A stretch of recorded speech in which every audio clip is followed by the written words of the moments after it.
Assalamualaikum warahmatullahi wabarakatuh. Perkenalkan, nama saya Windy Fatmawati. Saya dari kelompok 6 yang ingin mempresentasikan hasil kerja saya, yaitu mengenai benigna prostat hiperplasia yang disusun oleh saya sendiri dari Prodi 2A S1 Keperawatan semester 4. Mari kita simak ya teman-teman penjelasannya sebagai berikut. Nah, apa sih BPH itu? Penjelasannya, penyakit tumor atau kanker yang menyerang kelenjar prostat di mana sel-sel kelenjar prostat tumbuh secara abnormal dan terkendali sehingga mendesak dan merusak jaringan sekitarnya, bahkan dapat mengakibatkan kematian. Nah, apa sih singkatan dari BPH itu?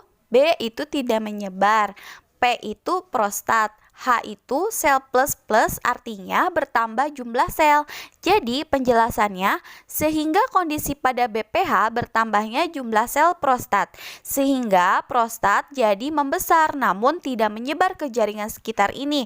Terjadi pada pria di atas usia 50 tahun dan sering dipertimbangkan dalam hal normal dalam proses penuaan. Nah, definisi dari BPH adalah pertumbuhan berlebihan dari sel-sel prostat yang tidak ganas. Pembesaran prostat jinak diakibatkan sel-sel prostat memperbanyak diri melebihi kondisi normal. Biasanya dialami oleh laki-laki berusia di atas 50 tahun dan menyumbat saluran kemih. Nah, teman-teman bisa disimak ya, ini ada gambar prostat normal dan tidak normal. Yang sebelah kiri ada prostat normal, itu dia tidak mengalami gangguan atau sejenisnya, dan tidak normal itu ada pembengkakan di daerah saluran kemihnya. Etiologi. Umur. Pria berumur lebih dari 50 tahun kemungkinannya memiliki BPH adalah 50%. Ketika berusia 80 sampai 85 tahun, kemungkinan itu meningkat menjadi 90%. Faktor hormonal. Testosteron, hormon pada pria. Beberapa penelitian menyebutkan karena adanya peningkatan kadar testosteron pada pria, namun belum dibuktikan secara ilmiah. Hipotesis penyebab timbulnya hiperplasia prostat. 1. Teori hidrotestosteron. Kondeks seimbang antara estrogen, testosteron, interaksi stroma epitel, berkurangnya kematian sel prostat, teori sel stem.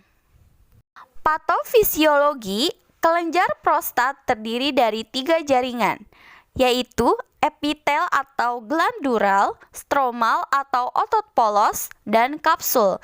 Jaringan stromal dan kapsul ditempeli dengan reseptor aldehid A1. Mekanisme patofisiologi menyebab BPH secara jelas belum diketahui dengan pasti, namun diduga intraprostik hidrotestosteron DHT dan 5A reduktase tipe 2 ikut terlibat. BPH secara umum hasil dari faktor statik pelebaran prostat secara berangsur-angsur dan faktor dinamik pemaparan terhadap agen atau kondisi yang menyebabkan kontriksi otot polos kelenjar.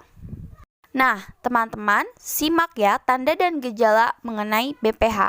Ada gejala umum BPH yaitu sering kencing, sulit kencing, nyeri saat berkemih, urin berdarah, nyeri saat ejakulasi, cairan ejakulasi berdarah, gangguan ereksi, nyeri pinggul atau punggung, dan tanda BPH. Tanda klinis terpenting BPH adalah ditemukannya pembesaran konsistensi kenyal pada pemeriksaan colok dubur digital rectal examination (DRI).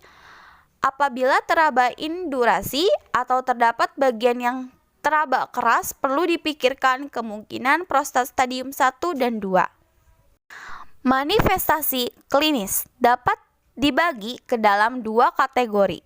Obstruktif terjadi ketika faktor dinamik dan faktor statik mengurangi pengosongan kandung kemih. Iritatif hasil dari obstruksif yang sudah berjalan lama pada leher kandung kemih. Derajat BPH dibedakan menjadi 4 stadium. Yang pertama, stadium 1, obstruktif tetapi kandung kemih masih mengeluarkan urin sampai habis. 2. Stadium masih tersisa urin 60-150 cc. Stadium 3, sering BAK, buang air kecil, urin tersisa kira-kira 150 cc. Stadium 4, restensi urin total buli-buli penuh, pasien tampak kesakitan urin menetes secara periodik.